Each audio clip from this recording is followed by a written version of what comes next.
instructions and questions, and you will have a chance to check your work. All the recordings will be played once only. The test is in 4 sections. Write all your answers in the listening question booklet. At the end of the test, you will be given 10 minutes to transfer your answers to an answer sheet. Now turn to Section 1.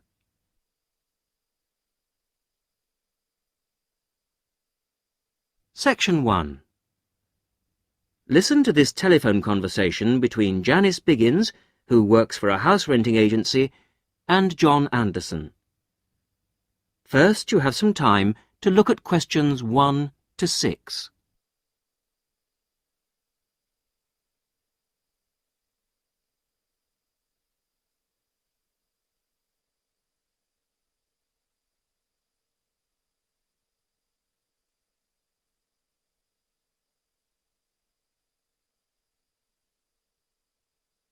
You will see that there is an example which has been done for you. On this occasion only, the conversation relating to this will be played first. Hello, Flagstone. Oh, hello. Is that Flagstone Properties? Yes, that's right. Flagstone here. How can I help you? Hello. I'm ringing just to make inquiries about renting a house. The name of the agent is Flagstone, so Flagstone has been written in the notes. Now we shall begin. You should answer the questions as you listen, because you will not hear the recording a second time. Listen carefully to the first part of the conversation and answer questions 1 to 6. Hello, Flagstone. Oh, hello. Is that Flagstone Properties? Yes, that's right. Flagstone here. How can I help you? Hello. I'm ringing just to make inquiries about renting a house. My name's John Anderson.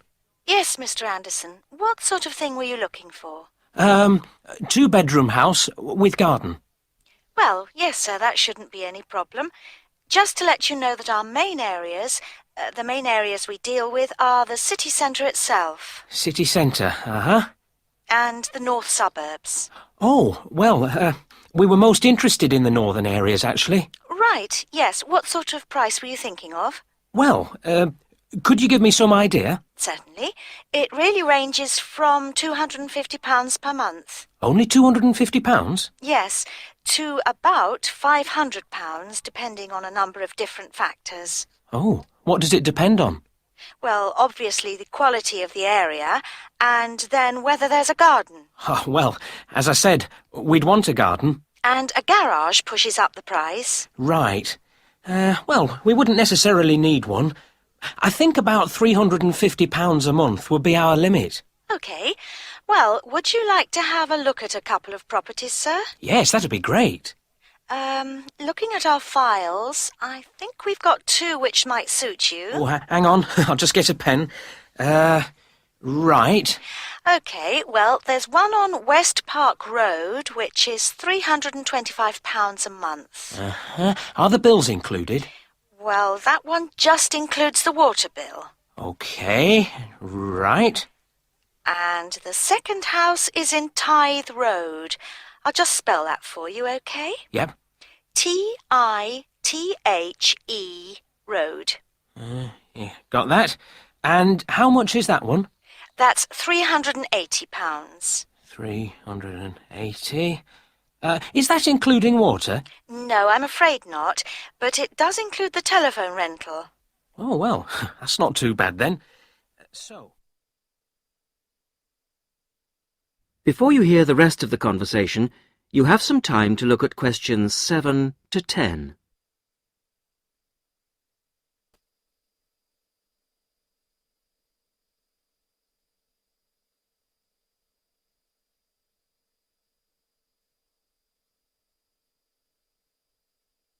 Now listen and answer questions 7 to 10. So when would you be available to see them? Well, I'll be in town next week, say Thursday. No, I'm sorry, we don't have any availability for Thursday. How about Wednesday afternoon? OK. That's fine. Would 5 be OK? Yes, fine. 5 o'clock it is. Just come to the Flagstone offices. Oh, before I forget, what sort of things do I need to get done, to rent with you? Well, the most important thing is a letter from your bank. No problem. And then a reference letter from your employer. Yes, that's OK. Great. And then we would need you to give 2 weeks' notice of moving in. Right, 2 weeks' notice. And what about a deposit? That's 1 month's rent, whatever the amount is. OK. 1 month. Is that it? No, sorry, one more. You will have to pay for the contract. Oh, yes, I'd forgotten about that. OK, fine. So I'll start arranging those, and I'll see you next week. Yes. Thanks very much. Bye. Goodbye.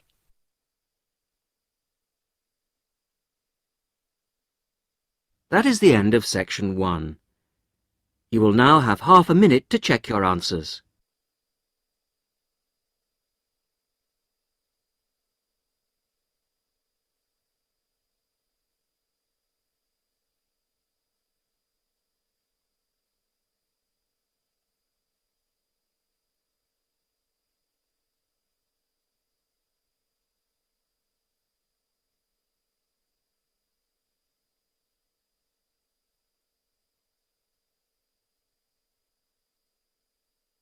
Now turn to section 2.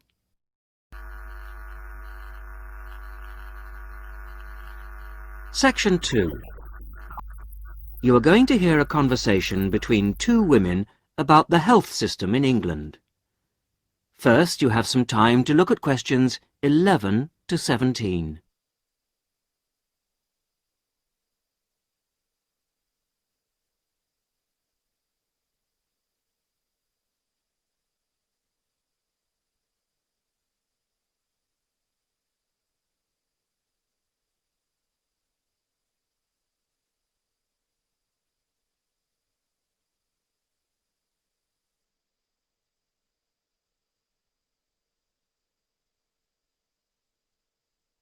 Now listen to the first part of the conversation and answer questions 11 to 17. Hello, Mrs. Sutton. Come in. How are you settling in next door? Have all your things from Canada arrived yet? I thought I saw a removals van outside your house yesterday afternoon. Yes, they came yesterday. We spent all day yesterday arranging them. It's beginning to feel a bit more like home now. Oh, that's good. Look, come in and sit down. Are you all right? You look a bit worried. Well, I am a bit. I'm sorry to bother you so early, Mrs. Smith, but I wonder if you could help me. Could you tell me how I can get hold of a doctor? Our daughter, Anna, isn't very well this morning, and I may have to call somebody out. She keeps being sick, and I am beginning to get a bit worried. I just don't know how the health system works here in England. All I know is that it's very different from ours back in Canada. Well, I don't know really where to start. Let me think. Well, the first thing you have to do is find a family doctor. Mm-hmm. Sometimes we call them general practitioners as well. Right. And register with him or her. If you live here, you've got to be on a doctor's list. If you're not, things can be a bit difficult. Oh. Nobody will come out to you if you're not registered. Anyway, they work in things called practices. Sort of small groups of family doctors all working together in the same buildings. Now, what you've got to do this morning is register with one of them. There are 2 practices near here, so we're quite well off for doctors in this part of Manchester. There's the Dean End Health Centre, about 10 minutes walk away. And there's another practice in South Hay. That's about 5 minutes away, going towards the town centre. We're registered at the Dean End one, but they're both okay. There are about 6 doctors in our practice and 4 in the other, so ours is quite big in comparison, and the building and everything's a bit more modern. South A is a bit old-fashioned, but the doctors are okay. Their only problem is that they don't have a proper appointment system. Sometimes you have to wait for ages there to see someone. Anyway, you go to the receptionist in whichever health centre and ask her to register you with a doctor there. You have to fill in a form, but it doesn't take long. Ours is called Dr. Jones, and we've been going to him for years, ever since we moved here 15 years ago. I wouldn't say he's brilliant, but I suppose he's all right, really. We're used to him now. They say he's very good with elderly people, but he does tend to get a bit impatient with children. Listen, the one who's supposed to be really good with small children is Dr. Shaw. I've heard lots of people say that. She's young and she's got small children of her own, so you could try registering with her. And if her list's full, I heard somebody say the other day that there's a really nice young doctor at South Hay, a Dr. William. He holds special clinics for people with back trouble, but that's not really your problem, is it? Now you have some time to look at questions 18 to 20.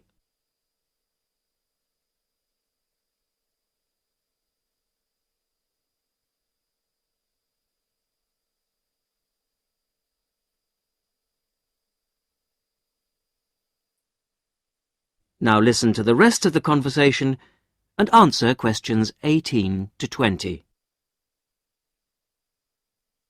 If you want a doctor to visit you at home, you have to ask for a home visit. You're supposed to do that before 10:30 in the morning, but obviously if it's an emergency, you can phone at any time, night or day. It might not be your doctor that comes, though. It's quite often one of the other doctors in the practice. It doesn't really seem to make much difference. Right. Otherwise, you make an appointment to see your doctor at the health centre. You usually get seen the same day. Not always, of course, but usually, as I say. They hold surgeries between 9 and 11:30 every weekday, and from 4 to 6:30 Monday to Thursday. Saturdays are only for emergencies. See. When the doctor sees you, he gives you a prescription. He writes what medication you need on it, and you take it to a chemist shop. There's one opposite the centre. If it's for a child under 16, you don't have to pay, so if it's for Anna, there's no problem. The same thing goes if you're unemployed or retired, or if you're pregnant. Just as well, because it's not cheap. You pay the same price for each item the doctor has prescribed. At the moment, it's something like £5 per item. So you pay for the medication, but the consultation with the doctor doesn't cost you anything. It's completely free as long as you're a resident here. You're going to be here for 3 years, aren't you? Uh-huh. So, well, there shouldn't be any question of you paying anything to see the doctor. So that's one less problem to worry about. Look, Mrs. Sutton, if you want, I'll sit with your daughter for half an hour if you want to go down to the health centre to register. It's no trouble, really, don't worry. Are you sure you wouldn't mind? That would really help me a lot. I'll ask them if they can send someone round later to see Anna. I think I'll try the Dean End Centre. Good idea. Don't worry about Anna. Right. I'll be back as soon as I can.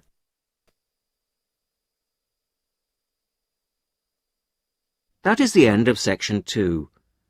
You will now have half a minute to check your answers.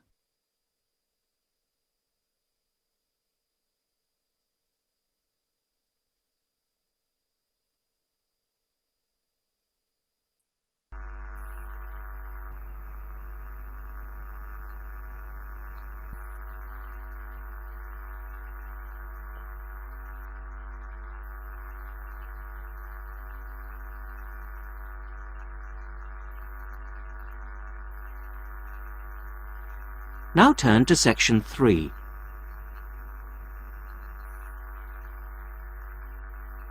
Section 3. You're going to hear a university tutor interviewing a candidate for a place on a postgraduate diploma course in teaching geography. First, you have some time to look at questions 21 to 27.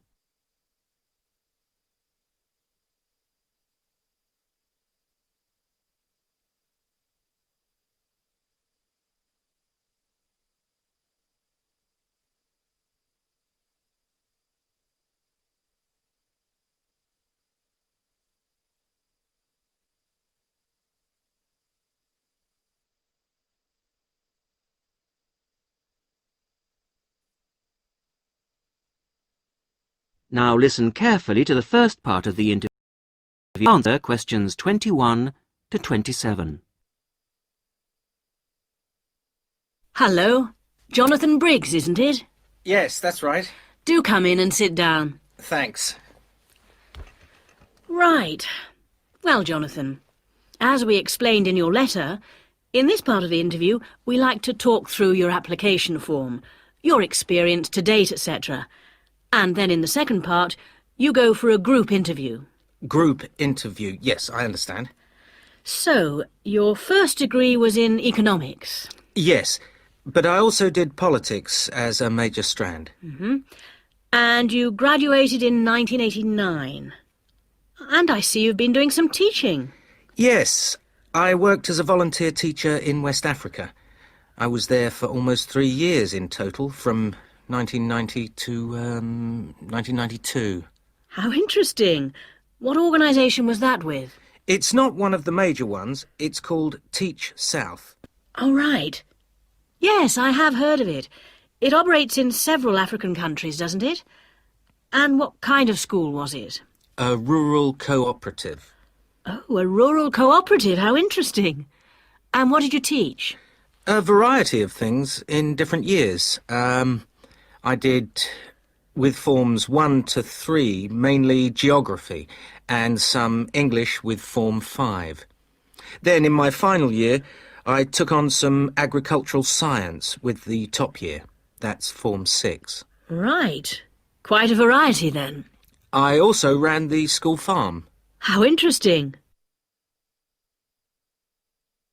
Before the interview continues, you have some time to look at questions 28 to 30.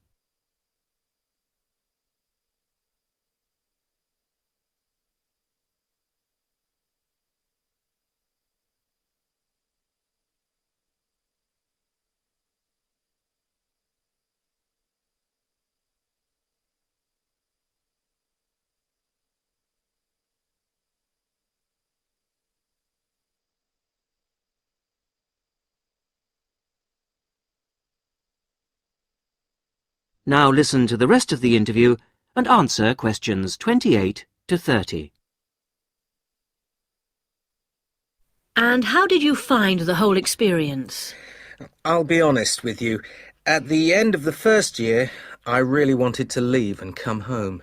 Oh, why was that? Well, I was very homesick at first and missed my family. Oh, yes, I can understand that. And I also found it frustrating to have so few teaching resources. But I did decide to stay, and in the end I extended my tour to a 3rd year. Right. Things must have looked up then.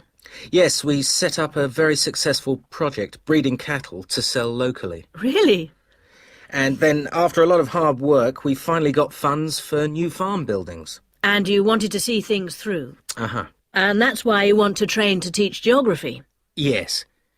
I've had a couple of jobs since then, but I now realise I like teaching best.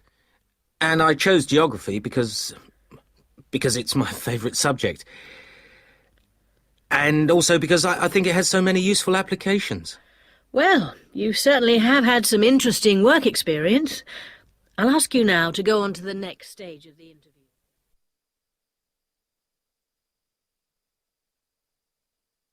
That is the end of section 3. You will now have half a minute to check your answers.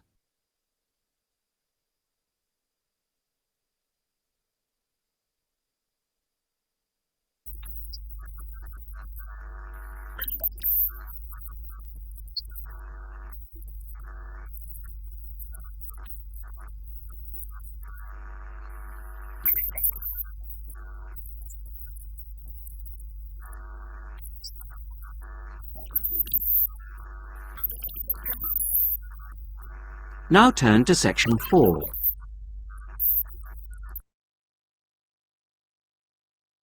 Section 4. You are going to hear a radio talk on back pain given by Dr. Paula Clayburgh of Liverpool's Wilton Clinic. First, you have some time to look at questions 31 to 40.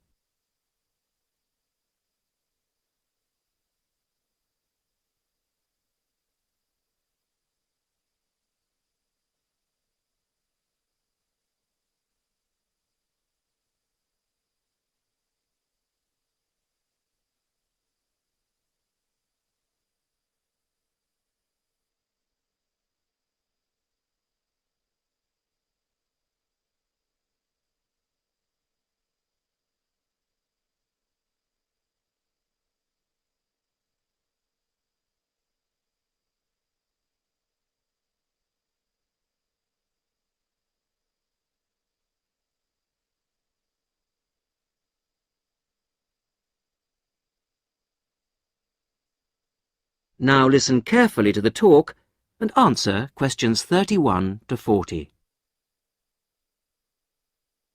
Today's Health Council is presented by Paula Clayburgh, who is the Chief Counsellor at Liverpool's famous pain clinic, the Wilton Clinic. Paula.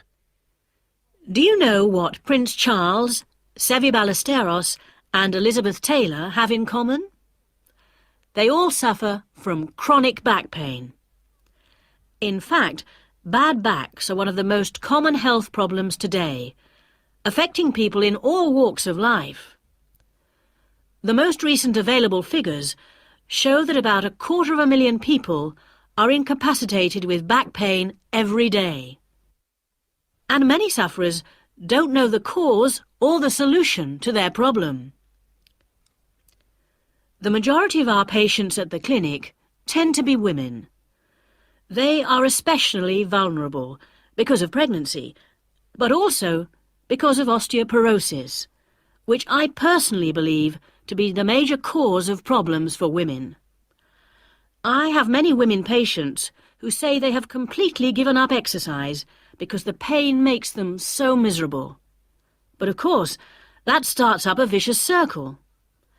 Bed rest, giving up exercise, and painkillers are traditional responses to back pain.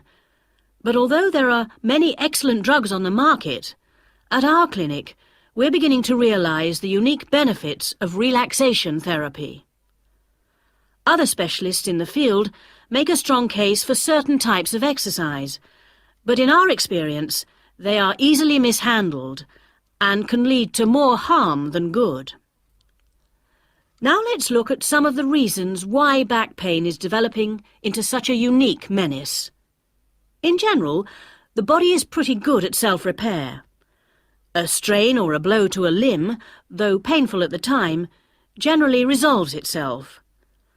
But the body's response to back injury can be very counterproductive.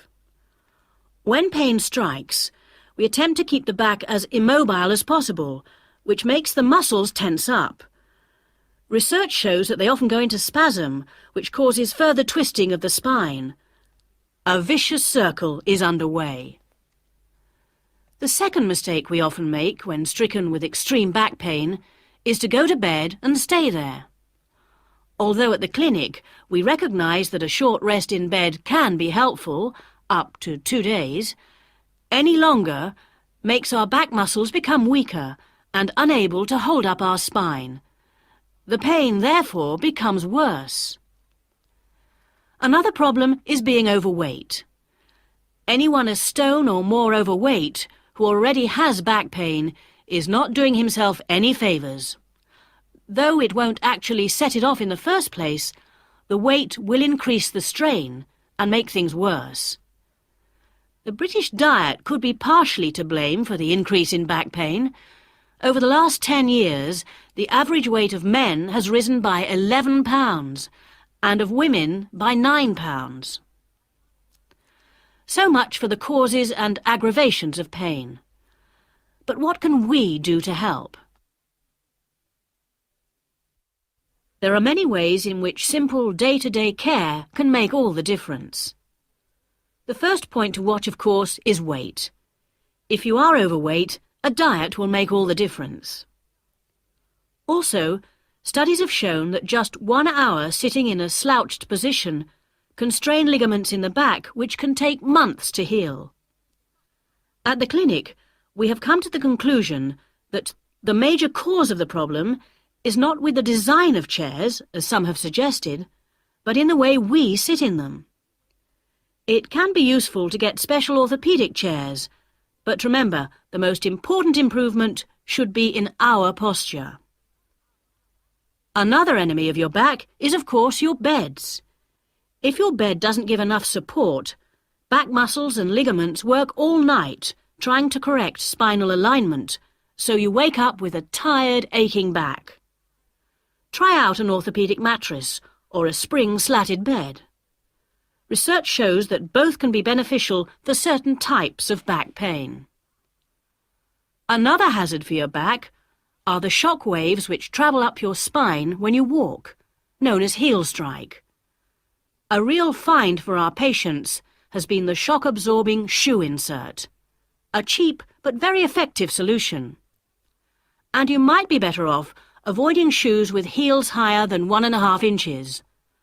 Though absolutely flat shoes can be a solution for some, others find their posture suffers. Finally, a word about the state-of-the-art relief, the TENS machine. A small battery-powered gadget which delivers subliminal electrical pulses to the skin. Our experience indicates that your money is better spent on the more old-fashioned remedies.